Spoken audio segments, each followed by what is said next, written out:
오늘 우리에게 주시는 하나님의 말씀은 사무엘상 18장입니다. 사무엘상 18장 1절부터 9절까지 우리 한 목소리로 봉독하시겠습니다. 사무엘상 18장 1절부터 9절까지 우리 함께 봉독하십니다. 시작. 다윗이 사울에게 말하기를 마침에 요나단의 마음이 다윗의 마음과 하나가 되어 요나단이 그를 자기 생명같이 사랑하니라. 그날에 사울은 다윗을 머무르게 하고 그의 아버지의 집으로 다시 돌아가기를 허락하지 아니하였고 요나단은 다윗을 자기 생명같이 사랑하여 더불어 언약을 맺었으며 요나단이 자기가 입었던 겉옷을 벗어 다윗에게 주었고 자기의 군복과 칼과 활과 띠도 그리하였더라. 다윗은 사울이 보내는 곳마다 가서 지혜롭게 행하며 사울이 그를 군대의 장으로 삼았더니 온 백성이 합당히 여겼고 사울의 신하들도 합당히 여겼더라. 무리가 돌아올 때 곧 다윗이 블레셋 사람을 죽이고 돌아올 때에 여인들이 이스라엘 모든 성읍에서 나와서 노래하며 춤추며 소고와 경쇠를 가지고 왕 사울을 환영하는데 여인들이 뛰놀며 노래하여 이르되 사울이 죽인 자는 천천히요 다윗은 만만이로다 한지라. 사울이 그 말에 불쾌하여 심히 노하여 이르되 다윗에게는 만만을 돌리고 내게는 천천만 돌리니 그가 더 얻을 것이 나라 말고 무엇이냐 하고 그날 후로 사울이 다윗을 주목하였더라. 아멘. 할렐루야. 여러분은 살면서 비교의식 가져보셨습니까? 이 비교의식이 우리 안에 일단 들어오면 우리를 굉장히 불행하게 만들고요. 삶을 힘들게 합니다. 나보다 별로 나아 보이지 않는 사람이 큰 집에서 떵떵거리며 사는 것 같고요. 나보다 건강관리도 잘 안 하는 것 같은데 병치레 한 번 없이 건강하게 사는 것 같고요. 자식들도 뭐 그렇게 별로 노력 안 기울이는 것 같은데 잘 되는 것 같고 등등 이런 거 생각하면 내게 꽤 좋은 조건들이 있어도 남의 떡이 더 커 보인다고 부러운 마음, 시기하는 마음이 드는 겁니다. 불행한 거지요. 근데 여러분 사실 비교라고 하는 건요 그렇게 나쁜 것만은 아닙니다. 비교를 통해 장점과 단점을 파악하며 더 나은 단계로 나아갈 수 있는 거거든요. 여러분 물건을 살 때도 비교하시잖아요. 그죠? 그냥 사지는 않잖아요. 비교 없이 막 사는 사람들 보셨습니까? 거의 없지요. 근데 이제 문제는 이 비교가 사람을 향할 때입니다. 비교의 대상이 상품이 아니라 사람이 되는 경우 우리는 비교를 통해 스스로 절망에 빠지거나 혹은 반대로 교만에 빠지기도 합니다. 비교의식은 그 자체로 우리 마음이 시기와 질투, 교만과 욕망의 노예가 되도록 이끄는 거예요. 오늘 본문에 등장하는 사울이 이 비교의 수렁텅이에 빠지게 됩니다. 사실요, 사울은요, 외모로 보나 지위로 보나 남과 비교할 이유가 전혀 없는 사람입니다. 왕이 될 때 그의 외모, 여러분 기억하십니까? 성경에서 뭐라 그래요? 사무엘상 9장 2절에 보면 이스라엘 자손 중에 그보다 더 준수한 자가 없고 잘생겼다 이 말이에요. 키는 모든 백성보다 어깨 위만큼 더 컸더라. 그러니까 얼굴은 완전히 미남이고 키는 이렇게 세워놓으면 혼자 툭 튀어나올 만큼 그렇게 큰 사람, 거기다가 왕이에요. 지금 어떻습니까? 모든 이스라엘 백성들이 그를 부러워하면 부러워했지 사울이 다른 사람을 부러워할 이유는 없어 보이지 않습니까?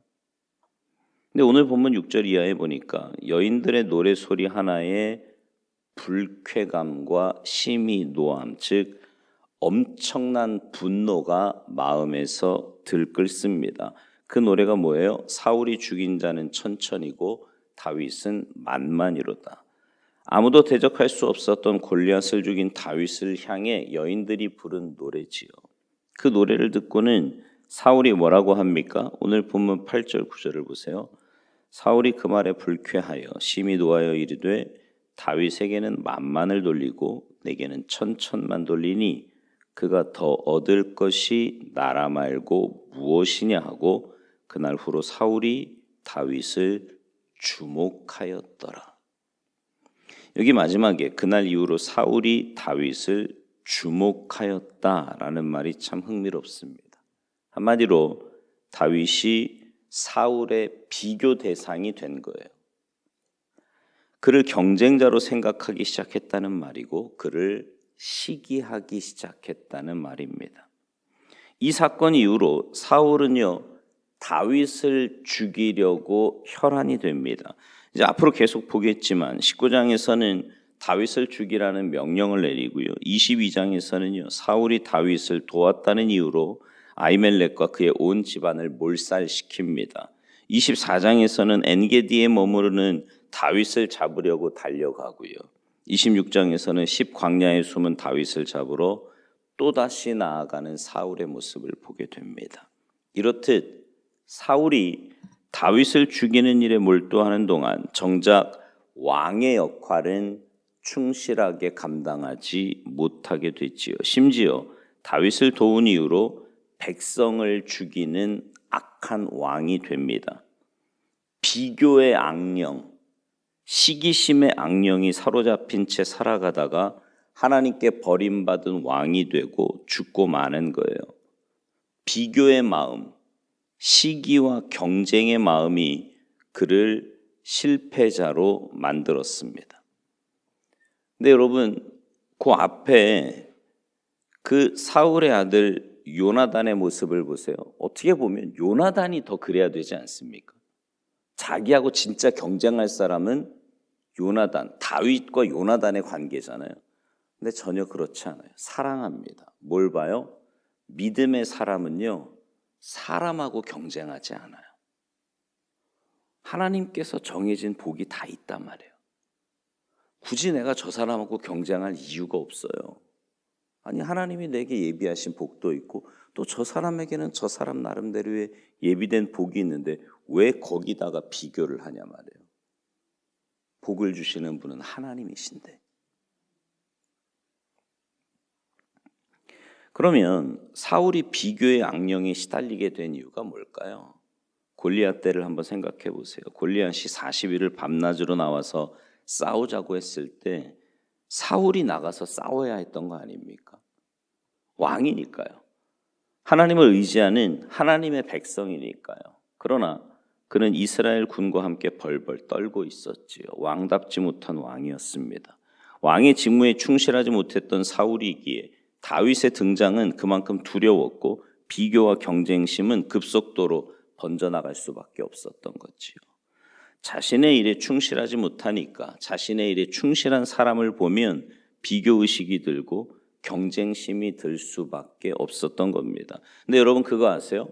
우리가 다른 사람과 비교하며 시기하고 미워하는 일은 궁극적으로 하나님을 미워하는 것과 같습니다. 다른 사람이 가진 것을 질투하고 시기하는 일은 그것을 허락하신 하나님을 인정하지 않는 셈이 되기 때문이에요. 인간에 대한 질투는 결국 하나님을 미워하는 것이고 하나님을 향하여 반항하는 일이 된다 이 말입니다. 여러분, 우리 모든 인간은 하나님의 피조물이고 하나님이 뜻을 가지고 만드신 존재예요. 하나님은 완전하시지만 우리는 그렇지 않습니다. 장점도 있고 단점도 있어요. 강점도 있지만 부족한 점도 있다 말입니다. 그러나 이 모든 것들은 하나님께로부터 왔지요. 이것을 인정하는 일이 중요합니다. 인간은 누구나 조금씩 다르지만 하나님께로부터 받은 달란트를 가지고 최선을 다하며 삶을 살아갈 뿐입니다. 신약에 보면 사람들에게 비교당하고 비난받았던 사람 중에 특별히 고린도 교회로부터 비난받은 사도 바울을 생각해 볼 수 있습니다. 그는 다른 사도들과 비교당하며 거짓 사도들과도 비교를 당해야 했어요. 말이 어눌하다는 평가를 받아야 했고 외모가 초라하다는 평가도 받았습니다. 그런 평가를 받으면서까지 목회와 사역을 감당했던 사람, 바로 사도 바울이에요. 그러나 그는 자신을 향해 비교의식을 가지거나 약한 부분을 스스로 비하하면서 절망에 빠지지 않습니다. 오히려 그가 보여준 모습은 뭐예요? 자신의 약함을 자랑해요. 왜냐하면 그 약함 때문에 하나님의 능력이 임한다는 사실을 알고 있었기 때문입니다. 여러분, 주님을 만나고 주님 안에서 정말 자기의 자아가 완전히 죽은 사람의 모습이 보이십니까? 우리 자신이 갖지 못한 것 가지고 다른 사람을 바라보면서 불평하고 시기하기보다 부족한 건 많지만 그것 때문에 하나님께서 능력이 되신다면 그것보다 더 큰 기쁨과 감사가 어디 있겠어요? 사랑하는 성도 여러분, 우리의 부족함은 우리로 하여금 하나님을 의지하게 하심인 줄로 믿습니다. 지금 내 연약함은 하나님 더 의지하라는 거예요. 교만하지 말라 이 말이지요. 우리가 힘들지만 어려움을 견딜 수 있는 이유 역시 장차 하나님께서 우리에게 주실 영광을 사모하기 때문입니다.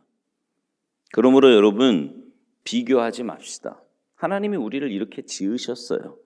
그리고 주님께서 보시기에 좋았다고 말씀하십니다. 이게 우리의 모습이에요. 감사함으로, 기뻐함으로, 찬양함으로 그렇게 우리는 반응하며 살아야 합니다. 우리 주님은 기쁨으로 각자의 자리를 지키며 꽃을 피우고 열매 맺는 이들을 통해 영광 받으시고 하나님이 하실 일들을 이루어 가실 줄 믿습니다. 여러분의 삶의 자리에서 하나님께서 주신 조건으로. 그러니까 오늘 말씀을 생각하면서 그걸 좀 생각하셨으면 좋겠어요. 내가 죽지 않고 내가 살아서 내 생각대로 살려고 하는 사람, 딱 사울 아닙니까?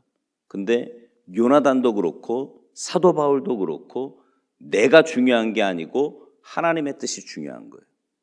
나는 죽고 없어요. 내가 뭐 어떻게, 그게 문제가 아니고 하나님의 기뻐하시는 모습, 하나님의 뜻, 하나님의 영광이 나타나는 게 내 삶의 목적이 되면 그때부터는 내 삶에 어떤 조건이 주어져도 그것을 통해 낙심하거나 좌절하거나 절망하는 것이 아니라 오히려 더 하나님 의지하고 하나님의 뜻을 세워가며 그런 삶을 통해 하나님 영광 받으실 놀라운 일들을 이루어 가실 줄 믿습니다. 이런 놀라운 은혜가 나는 죽고, 우리 수도 없이 듣는 얘기 아닙니까? 나는 죽는. 근데 진짜 오늘 기도하시면서 생각해 보세요. 나는 얼마나 죽었나? 내가 얼마나 죽었나?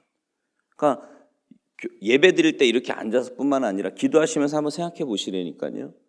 내가 집에서부터 또 가까운 사람, 또 신앙생활 하면서 내가 듣는 이야기, 내가 처해진 환경, 내 주변의 일들을 통해 내가 진짜 죽어서 하나님의 뜻을 구하고 있는가? 아니면 여전히 살아있는 내가, 내 자존심, 사울이 왕, 나라, 이거 뭐예요? 자기가 한번 맛본 그 왕을 대대손손 내 걸로 만들겠다는 욕심 아닙니까? 하나님의 뜻이고 뭐고 안중도 없이 그런 삶을 내가 살고 있지는 않은가?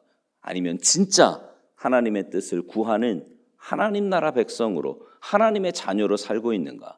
점검해 보시면서 믿음의 길, 믿음의 삶 올곧게 걸어가는 여러분 모두가 되시기를 주님의 이름으로 축원합니다. 기도하시겠습니다.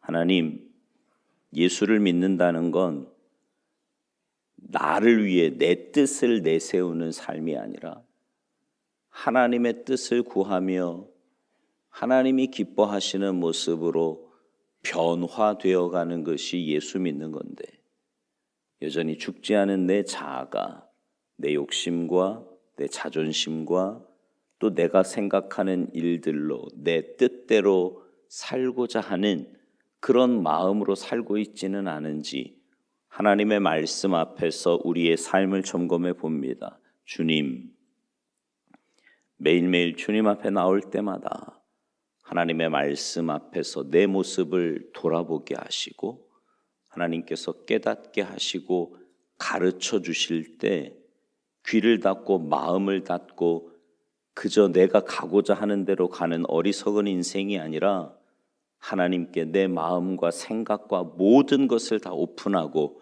주님의 인도하심을 구하며 주님께 가까이 나아가는 우리가 되게 하셔서 날이 가고 달이 가고 해가 갈수록 나는 죽고 나를 통해 주님만 온전히 드러나는 나타나는 복된 인생, 주님 닮은 참된 주님의 자녀들 모두 되도록 은혜 내리어 주시옵소서. 오늘 한날의 삶도 또 3월 한 달의 삶도 주님과 동행하는 복된 삶이 되기를 간절히 바라옵고 나오며 예수님의 이름으로 축복하며 기도하옵나이다. 아멘.